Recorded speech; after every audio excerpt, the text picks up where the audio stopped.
শোনা যাচ্ছে দুই প্রান্তের দুই গুরুত্বপূর্ণ ফুটবলারের এজেন্টরাও কথা বলেছে মোহনবাগানের সঙ্গে, চ্যাম্পিয়ন দল। এই ইস্ট বেঙ্গলের চ্যাম্পিয়ন দলে। काटू क्या अभी काटू? नहीं रुक जाएगा। गेम कोई भी हो, पकड़ मजबूत होनी चाहिए। सीमेंट से पकड़ बनाए मजबूत। SRMB 550D TMT bar। নমস্কার দর্শক বন্ধুরা, এক্সট্রা টাইম বাংলায় আপনাদের সকলকে স্বাগত। আইএসএল শেষ, মরশুম অফ, আবার একটা নতুন মরশুমের অপেক্ষায় আমরা। ইস্টবেঙ্গল মোহনবাগানের ফুটবলাররা ইতিমধ্যেই যে যার ছুটিতে বাড়ি চলে গিয়েছেন, কিন্তু এর মধ্যেই এবার যে মরশুমটা আসতে চলেছে, মানে মাঠের খেলা শেষ হলেও মাঠের বাইরের যে লড়াইটা, অর্থাৎ দল বদল, সেই দল বদলের লড়াইটা কিন্তু এবার আসতে চলেছে। এবং আপনাদের প্রিয় সেগমেন্ট এক্সট্রা টাইমের কার ফিস কার ফাঁসে, সেই শো নিয়ে আমরা এই মুহূর্তে রয়েছি এবং একাধিক আপডেট রয়েছে এই মুহূর্তে মোহনবাগান ইস্টবেঙ্গল দল নিয়ে। যদি এবারের সবচেয়ে বেশি পরিবর্তন বাংলার কোনো দল থেকে হয়ে থাকতে পারে, সেটা অবশ্যই মোহনবাগান। আপনারা কেন হবে মোহনবাগানের পরিবর্তন? মোহনবাগানটা স্বাভাবিক প্রশ্ন। বাংলায় যা পরিবর্তন ঘটেছে তার থেকে বেশি পরিবর্তন মোহনবাগানে হবে? অবশ্যই তার 60% তো হবেই, আশা করা যায়।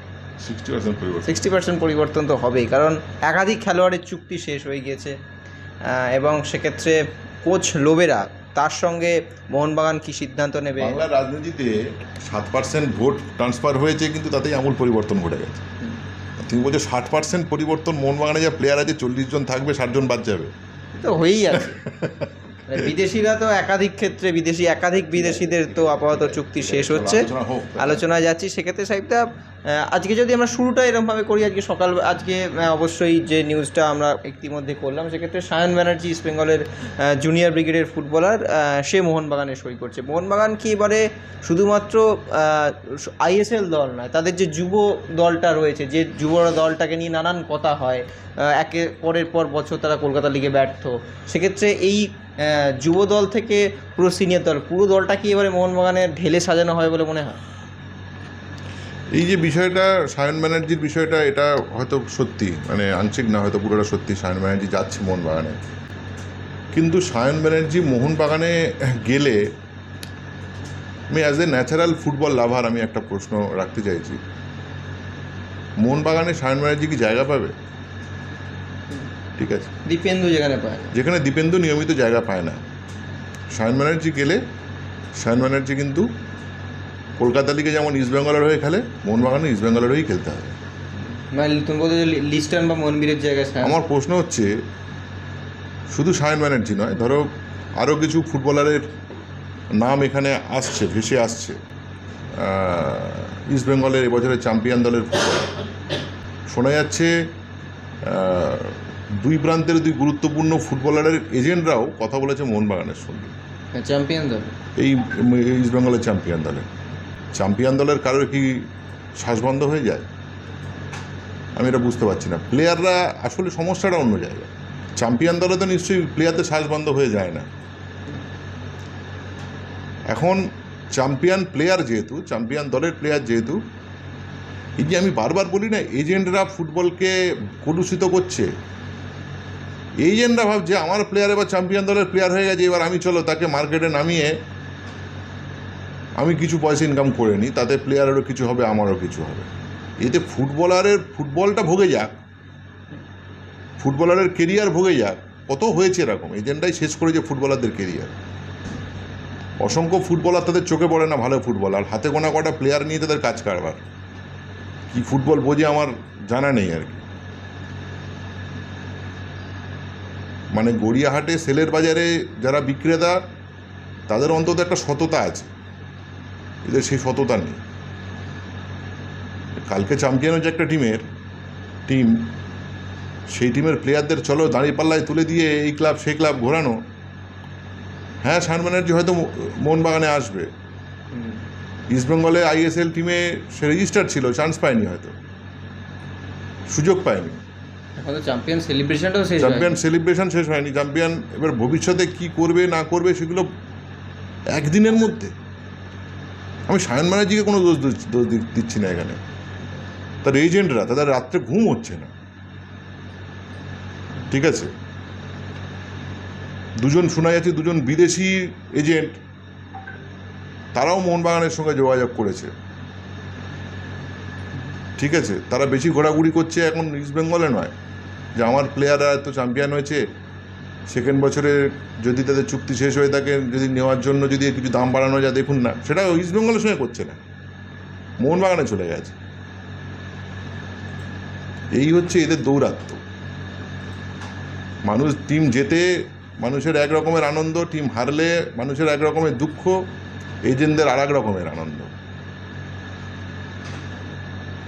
কেউ আরো দর বাড়িয়ে এই যে ঝড় হলে কোনো রাজনৈতিক দলের কর্মীরা খুশি হয় যে এবার কিছু ত্রাণের টাকা ঢুকবে, সেটা আমি পাবলিককে দেবো না, আমি নিয়ে নেবো আর কি। ঝড় হলে মানুষের চিন্তা হয় কোথায়, ঘর উড়ে যেতে পারে, এদের আনন্দ অন্য জায়গায়। ব্যাপারটা বলছি, বুঝতে পারছি, কিছু টাকা ঢুকবে, এই জায়গায় নিয়ে চলে গেছে। এদিকে ফুটবলের অষ্টডম্বা দেশের হালে। এইবারে বলো, আমার এখন মাথাটা ঠান্ডা হয়েছে বলতে বলতে, বাকি প্রশ্নটা করো, আমি বলছি। বাকি যেটা সবচেয়ে গুরুত্বপূর্ণ point, Mohun Bagan coach Sergio Lobera, তিনি দায়িত্ব নিয়েছিলেন এই মরশুমের শুরুতে, যদিও একমাত্র যদি তার কোনো খেলোয়াড় হয়ে থাকে সেটা হচ্ছে অময় রানাওয়াটে, তার কথা মতো মোহনবাগানে এসেছিল। বাকি যে সমস্ত পুরনো খেলোয়াড় দিয়ে কিন্তু মোহনবাগান এবারের আইএসএলটা খেলেছে। সেক্ষেত্রে শোনো, যে কোচ এক বছরের জন্য আসবে সে নিশ্চয়ই খোল লঞ্চে বদলাতে আসবে না, সে বরং পরিস্থিতি দেখে, অবস্থা দেখে, দলের কি কন্ডিশন দেখে, কোন পজিশনে কি প্লেয়ার, সে তার উপরে ভিত্তি করেই সে কিন্তু বলেছিল ঠিক আছে এই টিম নিয়েই আমি করব। কিন্তু দলটা চালাতে গিয়ে কিন্তু যদি তিনি বলে থাকেন বা ভেবে থাকেন যে সেরা দল পেয়েছেন, সেরা দল ঠিক আছে, যে দলের ব্যালেন্স ছিল না, সে ব্যালেন্স না থাকাটাই কিন্তু আজকে প্রমাণ হয়েছে যে একটা অ্যাটাকিং মিডফিল্ডার এই দলে দরকার ছিল, নাম্বার 8 পজিশনে একটা প্লেয়ার দরকার ছিল। এটা বাচ্চা বাচ্চা ছেলেরাও এটা বলছে, যারা ফুটবল যে এর জন্য খুব সাংঘাতিক ফুটবল বোধ দরকার এটা নয়, সব মানুষ বোঝে। মোহনবাগান কর্তৃপক্ষ যারা দল বানান তারাও নিশ্চয়ই এই সমস্যার সম্মুখীন হয়েছে। এখানে কয়েকটা কথা মোহনবাগান সমর্থকদের উদ্দেশ্যে বলতে চাই। নতুন মরশুমে নতুন কোচ দেখবে মোহনবাগান, নতুন কোচ দেখবে মোহনবাগান। তিনি কি নর্থ ইস্টের কোচের নামটা কি? পেট্রো বেনালে তো তিনি নাও হতে পারেন, না হওয়ার চান্স। বা ইন্টারকাশির কোচ ছিলেন পুরনো মোহনবাগান সুপার জায়ান্টের কোচ আন্তোনিও লোপেজ আবাস, তিনি না হতে পারেন।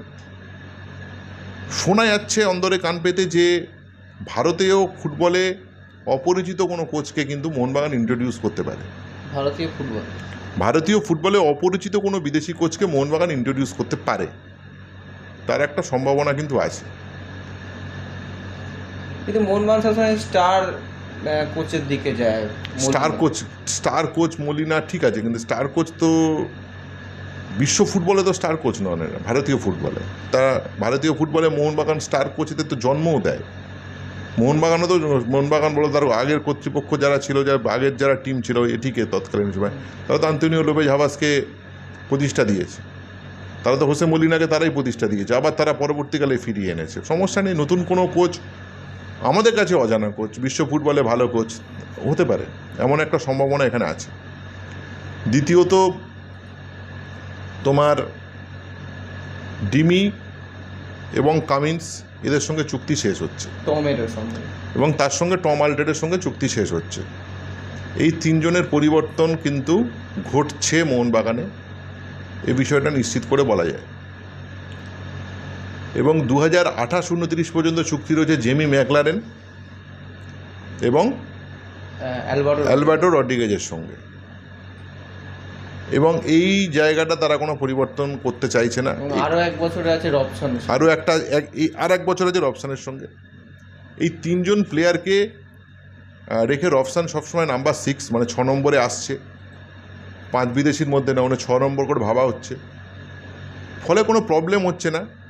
দুজন বিদেশি এবারে মোহনবাগানের কিন্তু এই যে এর মাঝখানে যে আজেরায়ের কথা এসছিল, আলাদিন আজেরায়ের কথা, সেটা সম্ভবত না। কিন্তু নাম্বার 8 পজিশনে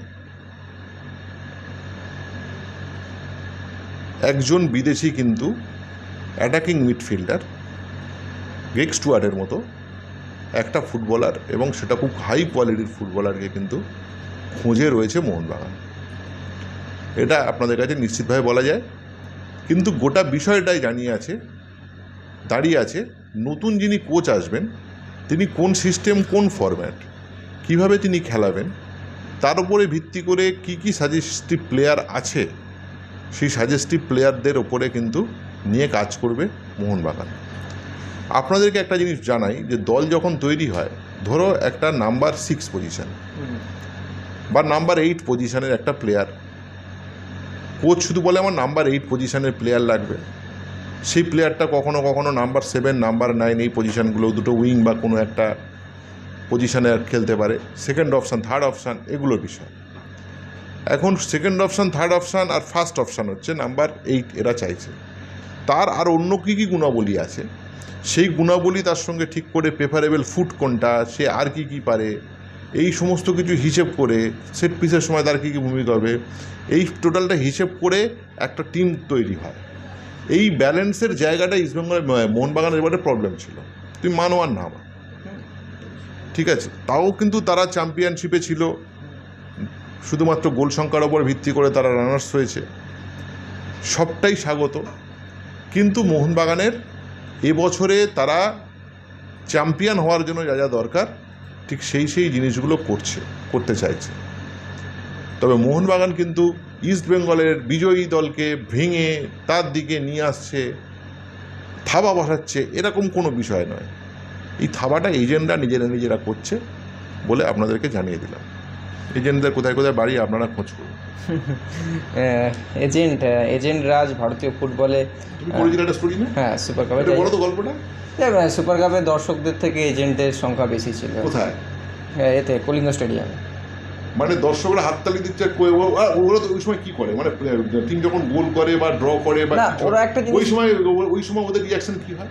ওই সময় হচ্ছে ওরা ল্যাপটপ নিয়ে বসে থাকে প্রথমত, এবং ওরা নোট করতে থাকে, এবং তারপর যেটা করে, ম্যাচ শেষ হয়ে গেলে যেখানে মিক্স জোন থাকে ওখানে খেলোয়াড়দের ডেকে আলাদাভাবে কথা বলা হয়, এবং খেলোয়াড়রা সেখানে দাঁড়িয়ে থেকে এজেন্টের সঙ্গে কথা বলে। না, নিজের যে এজেন্টের সঙ্গে তোমার চুক্তি হয়ে গেছে, আমি তোমার এজেন্ট, তার সঙ্গে মিক্স জোনে কেন কথা বলবো? হোটেলে কথা বলবো নাকি? আসার নিয়ম নেই? হোটেলে হয়তো সবসময় আসার নিয়ম থাকে না, আবার কখনো কখনো হোটেলের লবিতেও দেখা যায়। তো এই হচ্ছে মোটামুটি আপডেট। মানে এই যে মানে দর্শকের থেকে এজেন্ট বেশি ছিল, দর্শকের থেকে এজেন্ট বেশি। আর আমরা যারা ইস্টবেঙ্গল জেতার পরে, ওটা কি হয়েছিল বলো তো, ইস্টবেঙ্গল জেতার পরে যত দর্শক নাচছিল, ওদের মধ্যে কি দর্শকের থেকে এজেন্ট বেশি? না, ওটা তো হতে পারে না, তার কারণ জাস্ট আমি সার্কাস্টিক কথা বললাম। বাট এটা কিন্তু খুব খারাপ আর কি, মানে খুব খারাপ নিদর্শন। একটা দল সবে জিতেছে, তাদের প্লেয়ারদের এক্ষুনি প্লেয়াররা এমন লম্পজম্প করবে কেন? আমি এটাই তো বিষয় আর কি। খেলোয়াড়রা কিছু করছে না, ওরাই লম্পজম্প করছে আর কি। লম্পজম্প শব্দটার থেকে ভালো শব্দ বোধহয় আর হয় না। যাই হোক, মোটামুটি এই ছিল মোটামুটি আপডেট। মোহনবাগান টিম কিন্তু পুরো পরিবর্তন ঘটছে, এটা জানানো যায় আর কি, মানে প্রচুর পরিবর্তন ঘটবে, লঞ্চে পুরো বদলে দেওয়া হবে মোহনবাগান।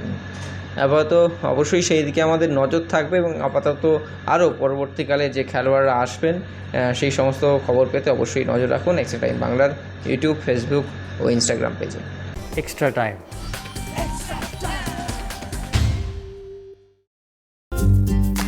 লেটেস্ট নিউজ আর এক্সক্লুসিভ ভিডিওর সঙ্গে আপডেট থাকতে এখনই সাবস্ক্রাইব করুন আমাদের ইউটিউব চ্যানেল। বেল আইকনে ক্লিক করতে ভুলবেন না যেন।